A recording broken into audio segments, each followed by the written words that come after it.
Hindi ko nakita. Hindi pala nakita Ang pagkaalam ko lang na ang enrolled bill o printed copy walang blanco.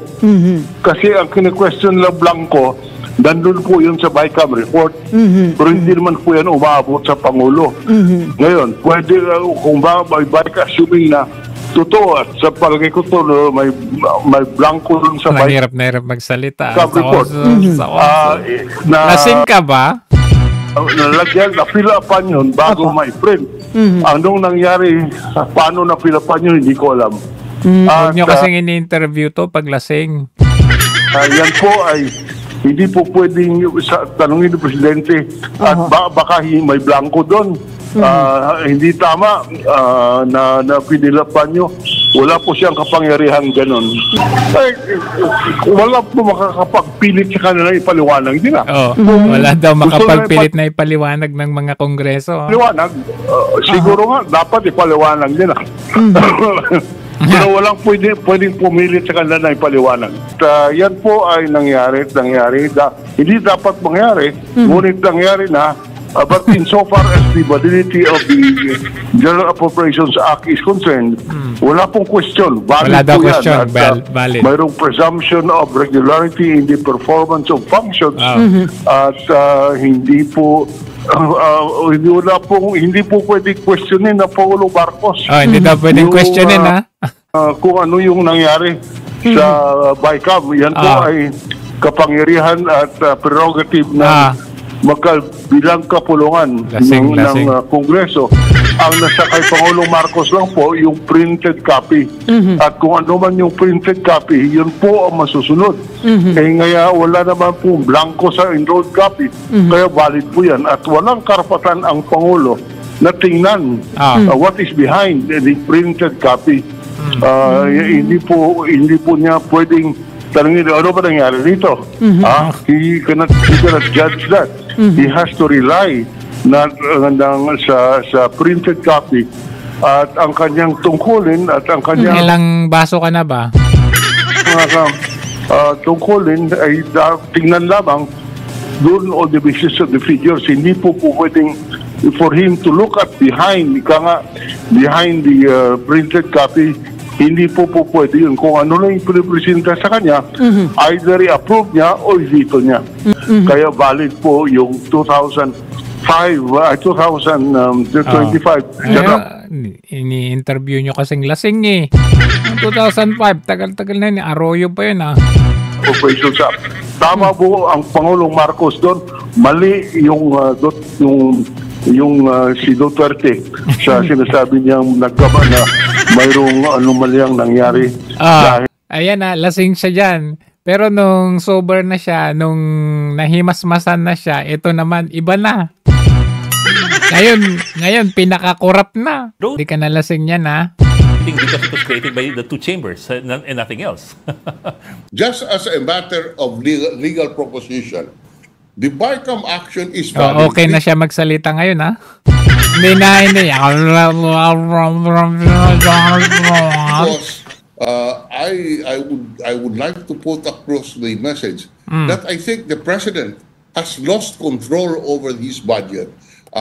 Kala ko ba sabi mo hindi na question yan, valid at walang problema sa 2025. The last two years, halos yung House of Congreso na lang, or particularly the House of Representatives is the one running running the budget, and they have mangled the budget. You can no longer recognize it. Remember that the budget is a result, is an output of our economic managers. Okay ka na. Kaya po yung economic managers is hindi ka na lasing to craft the president's budget, what we call the National Expenditure Program. Pagdating po ng General Appropriations Bill, pagdating sa House, they mangle everything. The president has lost control over the budget process, and I urge the president recover that control for the good of the country. Sabi mo, ano sabi mo dito? Sabi mo, nasa kanila na yan. Trabaho na ng BICAM yan. Ayan, sabi hindi tama na pinilapan nyo. Wala po siyang kapangyarihan ganun. Wala palang kapangyarihan eh. Wala po makakapagpilit sa kanila ipaliwanag nila. Walang makapagpilit na ipaliwanag nila. Gusto nila ipaliwanag, siguro nga dapat ipaliwanag nila. Pero walang pwede pumilit sa kanila na ipaliwanag. Tapos sabi mo, ina-urge mo si Marcos ngayon na recalibrate. Tingnan nyo, natanggal yung chairman dahil sa hindi na-discovery ng Malacanang na talagang hindi na maintindihan. Hindi na nila makilala. Ikaw ang hindi ko maintindihan eh. Yung ginawa ng economic managers na National Expenditure Program, it was mangled in Congress, and it has an effect. This has an effect on our lenders because they are looking at our deficit, and the deficit will balloon because of the funding of the projects which are not a part of the regular budget. So talagang masama ito. As I said, I will repeat. Regardless of the legalities of what has happened, the most important thing is that the president has lost, that's the most unfortunate thing, the president has lost control over the budget. Kaya ngayon, nakikita mo, they're all scrambling kung saan-saan kinukunan ng mga pundo. Yung PDIC, 107 billion, yung PhilHealth, I don't know how I can't remember anymore. But this is evidence that because the budget was bungled and the funds that were supposed to fund the programs necessary to move our economy, nawala na lahat eh. Dinagay sa pork barrel. And here, really, in my view, it is unfortunate that the president has lost control over his own economic program as pronounced in the General Appropriations Act. Alam ko ba walang mali? How might he be able to regain control? Sa tingin niyo, ano ang pwedeng remedyo dyan? Well, he can regain control by making sure that the releases are proper because he has control over the release of the funds.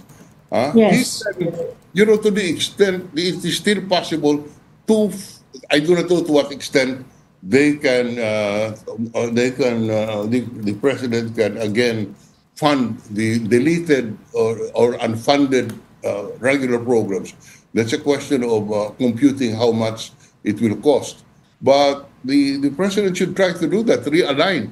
The power of the president to realign is recognized in the Constitution, and he has that power but to realign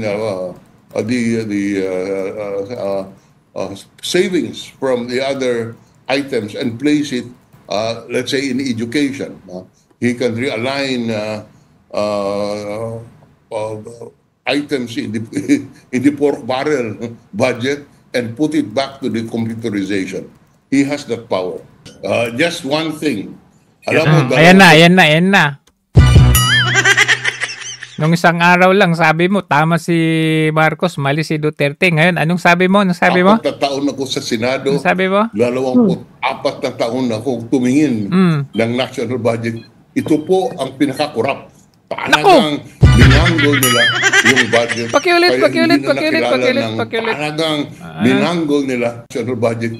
Ito po ang pinakakurap. Talagang binanggol nila yung budget.